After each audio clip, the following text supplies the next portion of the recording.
إن الحمد لله نحمده ونستعينه ونستغفره ونعوذ بالله من شرور أنفسنا ومن سيئات أعمالنا من يهده الله فلا مضل له ومن يضلل فلا هادي له وأشهد أن لا إله إلا الله وحده لا شريك له وأشهد أن محمدا عبده ورسوله يا أيها الذين آمنوا اتقوا الله حق تقاته ولا تموتن إلا وأنتم مسلمون يا أيها الناس اتقوا ربكم الذي خلقكم من نفس واحدة وخلق منها زوجها وبث منهما رجالا كثيرا ونساء واتقوا الله الذي تساءلون به والأرحام إن الله كان عليكم رقيبا يا أيها الذين آمنوا اتقوا الله وقولوا قولا سديدا يصلح لكم أعمالكم ويغفر لكم ذنوبكم ومن يطع الله ورسوله فقد فاز فوزا عظيما. Lahat ng papuri at pasasalamat pagbabalit loob para lamang kay Allah subhanahu wa ta'ala ang Panginoon ng lahat ng nilalang. Nagpupuri at nagpapasalamat tayo sa Kanya, sa Kanya tayo nagbabalik loob at tayo nagpapupupot sa Kanya laban sa kasamaan ng ating mga gawain. Sino man ang pagtubahan ni Allah subhanahu wa ta'ala ay walang makapagliligaw sa Kanya. Sino man ang hayaan ni Allah subhanahu wa ta'ala sa likod na landas ay walang makapagpapatnubay sa Kanya maliban na siya patnubayan ni Allah subhanahu wa ta'ala. Ako'y sumasaksi na walang ibang Diyos, walang ibang dapat sambahin maliban si Allah. At ako'y sumasaksi na si Propeta Muhammad sallallahu alaihi wasallam ay kanyang huling propeta at kanyang huling sugo. Mga kapatid sa Islam, sinasabi ni Allah subhanahu wa ta'ala na tayo'y matakot kay Allah ng tunay na pagkatakot. At huwag natin hayaan na tayo'y abutan ng kamatayan maliban na tayo ay nasa kalagayan ng pagiging Muslim. Mga kapatid sa pananampalatayang Islam, pinupuri ko si Allah sapagkat tayo ay kanyang pinahintulutan na makarating o maabutan ang mabiyayang buwan na ito. Na kung saan kapakilan natin hinihingi sa Kanya na tayo'y makabuti niya sa buwan na ito sa mabiyayang buwan ng Ramadan. Kaya naman ngayon, ilang araw na lamang, papalis na ang buwan ng Ramadan. Tanungin natin ang ating mga sarili, ano nga ba ang natutunan natin at ano ang aral na iniwan sa atin ng buwan ng Ramadan. Kaya naman mga kapatid sa Islam, tayo ba'y kabilang sa nagpahalaga sa mabiyayang buwan na ito? Noon, kamakailan nagduduwa tayo kay Allah, balik na Ramadan, ya Allah, paabutin niyo kami sa buwan ng Ramadan. Pero may mga mangilang-ilan na umangilan sa ating kapatid na sa buwan ng Ramadan, may mga gawain pa rin na hindi maiwanan. Halimbawa na lamang ng pagbuhos ng oras sa paglalaro na imbis na ituon sa ibada. Kaya naman anong silbi ng pagduduwa natin kay Allah na pinahintulutan niya tayo sa mabiyayang buwan ng Ramadan na maabutan ito. Nang pinaabot tayo ni Allah, ito'y hindi man lang natin susuklian ng mga ibada, ng pagsamba kay Allah, pagpaparami ng mga mabubuti gawa. Kaya naman mga kapatid sa pananampalatayang Islam, walang ni isa man sa atin ang nakatitiyak kung siya ba ay mayroon pang buwan ng Ramadan pagdating sa susunod na taon. Kaya naman mga kapatid sa pananampalatayang Islam, ang pag-aayuno sa buwan ng Ramadan at kung ito ay aalisan mo ng sala, ito ay baliwala. Sapagkat kung ito ay mag-aayuno at ito ay may kakayahan naman sa pag-aayuno at binitiwan mo ang sala, tatanggapin kaya ni Allah subhanahu wa ta'ala ang pag-aayuno na yun? Kaya naman mga kapatid sa pananampalatayang Islam, bilang pagbibigyan nilo sa araw, ang mga sahaba kasama niya ng Rasul sallallahu alaihi wasallam. Sabi sa hadith ito, an Umar radiyallahu anhu aydan qala, mula sa pagkakaulat mula kay Umar bin Khattab radiyallahu anhu, sabi niya, bainama nahnu julusun 'inda Rasulullah sallallahu alaihi wasallam data yawm, isang araw kasama namin ang Rasulullah sallallahu alaihi wasallam. Habang kami ay nakaupo, idh balagha 'alaina rajulun shadidun bayadu at biglang lumitaw sa aming harapan ang isang lalaki na nakasuot ng napakaputing damit at ang buhok niya ay napakaitim. Biglang lumitaw sa harapan nila itong lalaki na ito. Layo alayhi aswaru safar, at walang palatandaan na siya ay nanggaling sa malayong paglalakbay, o wala kang makikita sa tao na ito ng bakas o tanda na siya ay nanggaling sa malayong paglalakbay. Wala ya'rifuhu min ahad, at walang nakakakilala sa kanya mula sa amin, miski isa. Hatta jalasa ila Nabi sallallahu alaihi wasallam, hanggang sa siya ay lumapit at naupo sa harapan ng Rasul sallallahu alaihi wasallam. Fa asnada rukbatayhi ila rukbatayhi wa wada'a kafayhi ala fakhidayhi. Ang tuhod niya ay itinapat niya sa tuhod ng Rasul sallallahu alaihi wasallam at ipinatong niya ang kanyang dalawang palad dito sa hita ng Rasul sallallahu alaihi wasallam. At pagkatapos sinabi niya, "Ya Muhammad, akhbirni 'an al-Islam." Sabi ng lalaki na ito, "Muhammad, sabihin mo nga sa akin ang patungkol sa Islam." Kaya naman, faqala Rasul sallallahu alaihi wasallam, sinabi ng Rasul sallallahu alaihi wasallam, "Al-Islam an tashhada an la ilaha illallah wa anna Muhammadar Rasulullah." Ang Islam ay ang pagsaksi na walang ibang Diyos na dapat sambahin maliban kay Allah at si Propeta Muhammad sallallahu alaihi wasallam ay kanyang sugo. Wa tuqimus salah wa tu'tiyaz zakah wa tasum Ramadan wa tahujjul bait. Sabi dito, pagsaksi na walang ibang Diyos maliban kay Allah at si Propeta Muhammad ay kanyang sugo, at pagkatapos itayo mo ang salah, itayo mo ang mga obligadong pagdarasal, at magbigay ka ng kakukulang kawang gawa, at magsagawa ka ng pag-aayuno sa buwan ng Ramadan. At nang sa ganun magsagawa ka rin ng paglalakbay, magsagawa ka ng pilgrimahe sa bahay ni Allah na ayon sa iyong kakayahan.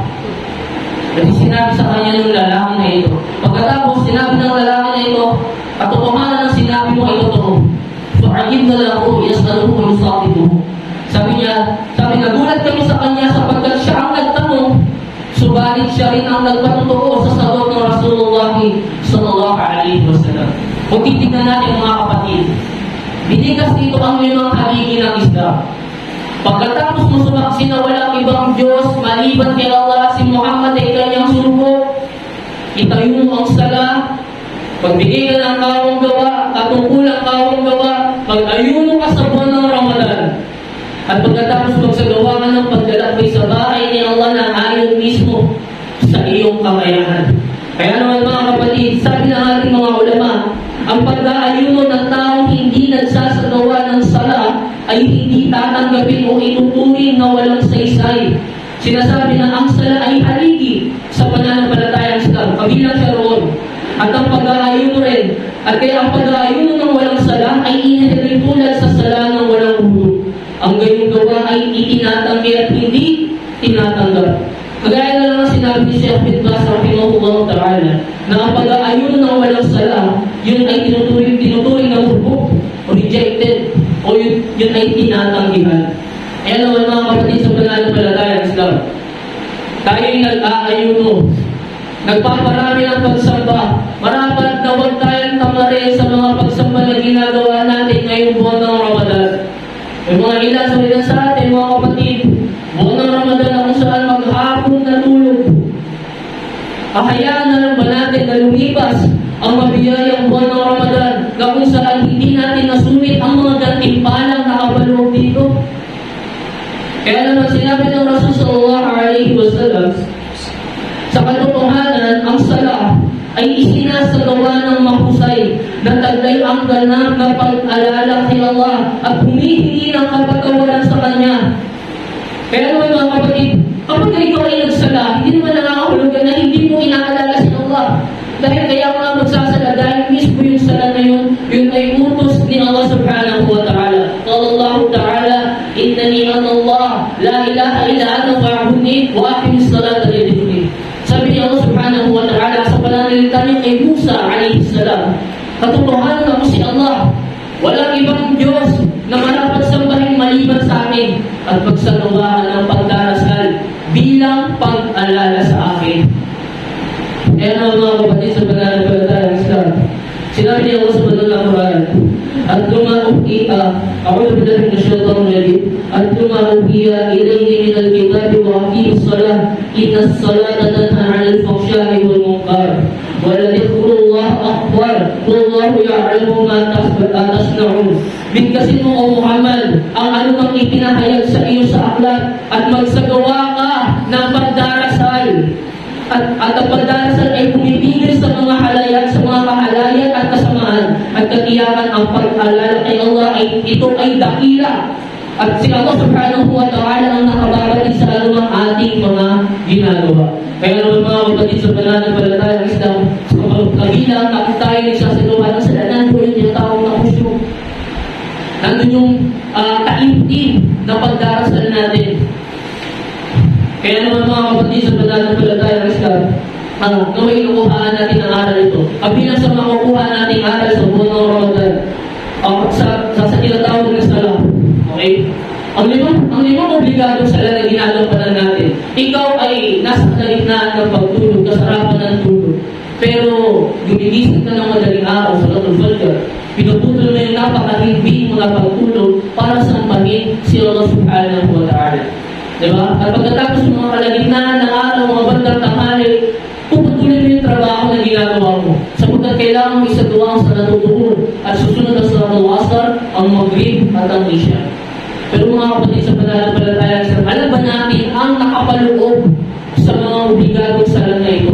Agaya nung naiula sa hadis na Rasul sallallahu alaihi wasallam, nang tanongin niya ang mga sahaba, sabi niya, sa palagay ba ninyo, kung mayroong isang ilog sa pintuan ng isa sa inyo, at siya ay naliligo rito ng 5 beses sa isang araw, may matitira pa kayang dumi sa kanya? Tinanong niya ang mga sahaba, radiyallahu anhu.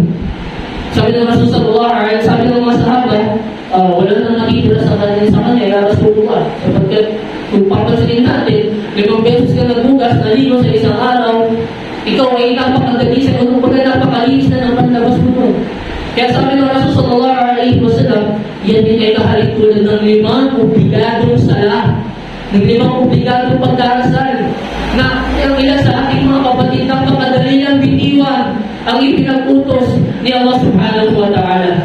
Kahit kaya sinabi ng Rasul sallallahu alaihi wasallam, ang 5 obligadong sala, yan ay kahalintulad din ng pagbubura ng ilan sa ating mga kasalanan kung ito'y ginagampanan ng isang alipin ni Allah subhanahu wa ta'ala. Kaya naman mga kapatid, upang balikan natin ang kasaysayan, ang sala ito'y regalo sa Rasulullah sallallahu alaihi wasallam noong panahon ng kanyang kalungkutan. Kung siya'y pinalig ni Jibril alaihi salam sa tinatawag na Suratul Muntaha, imagine kung babalikan natin ang kasaysayan, ganito tinanggap ng Rasulullah sallallahu alaihi wasallam ang 5 obligadong sala na napakadali lamang bitiwan ng ilan sa ating mga kapatid waliyad at bigla nakakalungkot.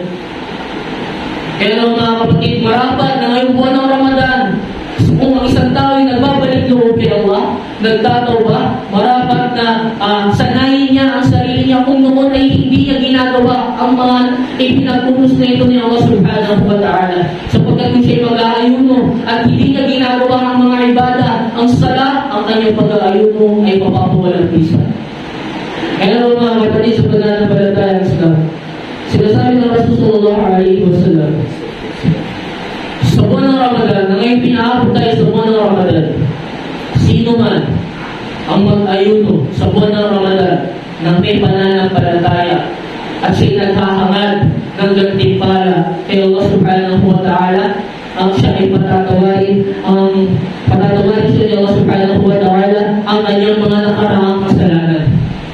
Lahat naman tayo naghahangad ng kapatawaran mula kay Allah. Alam natin yung awa at lawak ng pagpapatawad ni Allah. Pero kumbaga, gampanan natin ito, bigyan natin ng kaakibat ng gawa, ng paghingi ng kapatawaran kay Allah at pagtupad sa mga obligasyon na ipinagtulos niya sa atin habang tayo ay nabubuhay pa. Wa aqulu qawli hadha wa astaghfirullah li wa lakum wa lisa'iril muslimin fastaghfiruhu innahu huwal ghafurur rahim.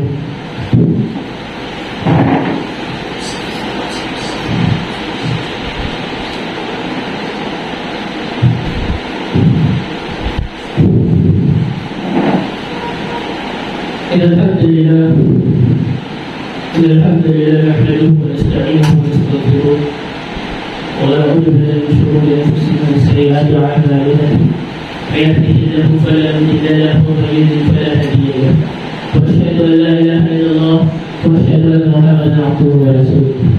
Mga kapatid sa pananampalatayang Islam, pagtitignan natin ang ilan sa ating mga kababayan, sa ating mga kapatid, o ilan sa ating mga kapatid na naibig sa tikman, kamakilan, sila ay dumaranas ng napakatinding pagsubok. Matindi ang pagsubok sa pinagdadaanan nila. At yun ay pahintulot ni Allah subhanahu wa ta'ala. Kaya naman mga kapatid, kung mayroong isang tao na nahihirapan sa mga ibada ngayong buwan ng Ramadan, nahihirapan sa pag-aayuno, sa mga kadahilanan na malayo sa mahal sa buhay, wala ang ilan sa mga kagamitan, mag-isa sa buhay, bilang inspirasyon, bilang pagpapalakas ng ating iman, tignan natin ang ilan sa mga sitwasyon ng ilan sa ating mga kapatid na kung saan sila'y dumaranas ng napakatinding pagsubok. Mga kapatid natin sa Palestine, nakamakilan sila ay nasa tahimik sa digmaan, pero kung titignan natin, pumipila sila ng napakahaba para makainom, makakain, makapagbuto, di ba? Yung kung titignan natin yung lugar nila, kung para sa sitwasyon natin ngayon, sila ay nananatili pa rin sa pagsamba kay Allah subhanahu wa ta'ala. Kaya papaano pa kaya tayo? Kaya kabilang sa hadis ng Rasulullah alaihi wasallam, huwag mong tignan yung mga taong mas nakahihigit sa sitwasyon mo, sa kalagayan mo. At tignan mo, pagtuunan mo ng pansin, sino yung mga tao na kung saan mas nakabababa kaysa sa'yo. Ano ang karunungan na makukuha natin dito mga kapatid? Ano ang aral na makukuha natin sa mga pagkakataong ito?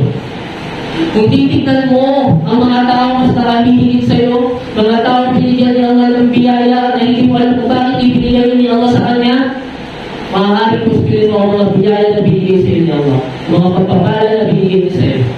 Bakit? Dahil kung malaki sa kanya, sa mga tao mas nakahihigit sa iyo. Pero tignan nyo, kung titingin ka sa mga tao mas mababa sa iyo, i-appreciate mo kahit katitik na biyaya na ibinagalaw sa iyo niya ka. Mas matututo kang magpasalamat. Kaya naman sinabi ng Rasulullah alaihi wasallam, tignan niyo yung mga tao mas nakababa sa inyo, o tignan niyo yung mga tao mas nakahihigit sa inyo. Upang nang sa ganun, hindi niyo paspilin ang mga biyaya ni Allah sa inyo, at nang sa ganun kayo ay matutong magpasalamat. Alam natin ang pagsubok, ito'y bahagi ng ating pananampalataya. Sinasabi sa tafsir ito, atin sa aya na ito, wala na balwan ng obisyahin nila ito, walang sinilal ng amwal, walang susiwat pangarap, walang sinis kabilin. At iyakan kayo ay ating susubukin sa mga bagay na nakakapangamba, gutom, kawalan ng yaman, mga pananib, kawalan ng buhay, subalit pagbigyan ng magandang balita para sa mga matiisin. Sila ng mga matiisin sa kalagayan ng sakuna, sila hindi nagreklamo. Patuloy sila sa pagpapasakop kay Allah subhanahu wa ta'ala. Sila nagtitiis, nagsasabar. Kapag dinakuha ng pinsala, lumalabas sa kanilang mga pananalita, inna lillahi wa inna ilayhi raji'un. Tunay na kami kay Allah nagmula at sa kanya kami muling magbabalik. Kaya naman ngayong buwan ng Ramadan, mga kapatid, tayo inutusan sa pag-aayon. Ya ayyuhalladhina amanu kutiba alaykumus siyam kama kutiba alal ladina min qablikum la'allakum tattaqun. Sinabi ni Allah, o kayo'y mga sumasampalataya, tunay na itinagubilin sa inyo ang pag-aayon mo katulad ng pagtatagubilin sa mga tao na una sa inyo, upang nang sa ganon kayo'y magkaroon ng ganap na pagkatakot. At di pa pala ng buwan ng Ramadan, hindi lang pagbibigay ng pagkain, inumin o anuman, upang magkaroon tayo ng takot at maging matiisin sa mga bagay na ipinagkakalo sa atin ni Allah. Bawal mga pagsubok, siya sabi sa tafsir ito atin, nangangahulugan lang na yung tao ay hindi mawawala ng pagsubok dito sa mundo. Kaya naman mga kapatid sa pananampalatayang Islam, kabilang sa mga pagsubok na dumating sa mga sahaba, ang pagkamatay ng Rasulullah alaihi wasallam. May mga sahaba na hirapan tanggapin, maging si Umar ibn Khattab radiyallahu anhu, o yung sabihin patay na si Muhammad, sabi ni Umar ibn Khattab radiyallahu anhu. Sabi ni Abu Bakr Siddiq, nung siya lumapit sa mga sahaba, pinapaupo niya si Umar, pinapakanta niya, Umar, kung makaupo na, pinapaupo niya si Umar. At kanya sinabi na napakagandang aral kung titignan natin na maaari natin i-apply maging sa ngayong paglisan ng buwan ng Ramadan. Sabi ni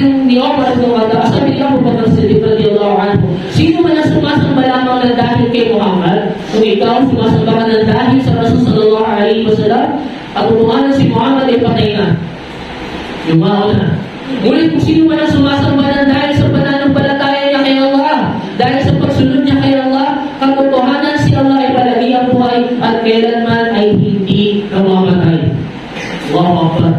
Ngayon din mga kapatid, may mga ilan sa ating kapatid na masasaksihan natin, minsan kasama mo pa sa bahay sa isang bubong, na makikita mo na sa buwan ng Ramadan ng sumasamba, buwan ng Ramadan ng nag-ayuno, buwan ng Ramadan ng nagsala, buwan ng Ramadan ng bigyan ng kawang gawa, nagpakabuti. Ito naman ang masasabi natin ngayon. Ilang araw na laban, napakabilis. Ilang araw na lang nilisan na ang buwan ng Ramadan. Kung sino man ang sumasamba lang sa buwan ng Ramadan, na dahil buwan ng Ramadan, katotohanan ng buwan ng Ramadan ay papaalis na. Ilang araw na lamang. At wala din isa sa atin na nakatitiyak kung siya ay mayroong pang buwan ng Ramadan, aabot pa sa susunod na buwan ng Ramadan pagdating sa susunod na taon. Ngunit kung sino man ang sumasamba na dahil kay Allah, sa pananampalataya niya kay Allah subhanahu wa ta'ala, nang dahil sa pagsunod niya kay Allah, katotohanan si Allah subhanahu wa ta'ala ay palagi ang buhay at kailanman ay hindi mamamatay. Kaya ibadah sallallahu alaihi wa sallam ta'ala barakum bidhalika yuqal inna Allah wa malaikatahu yusalluna 'alan nabi ya ayyuhalladhina amanu sallu 'alaihi wa sallimu taslima Allahumma salli 'ala Muhammad wa 'ala ali Muhammad kama sallaita 'ala Ibrahim wa 'ala ali Ibrahim innaka Hamidum Majid Allahumma barik 'ala Muhammad wa 'ala ali Muhammad kama barakta 'ala Ibrahim wa 'ala ali Ibrahim innaka Hamidum Majid Allahumma ansurhum fi Palestin Allahumma ansurhum fi Palestin Allahumma ansurhum fi Palestin Allahumma ighfir lil muslimin wal muslimat wal mu'minin wal mu'minat al ahya'i minhum wal amwat Allahumma atina fid dunya hasanah wa fil akhirati hasanah wa qina 'adhaban nar Allahumma salli wa sallim 'ala nabiyyina Muhammadin wa 'ala alihi wa sahbihi ajma'in subhana rabbika rabbil izzati amma yasifun wa salamun 'alal mursalin walhamdulillahi rabbil alamin ibadallahi wa salamun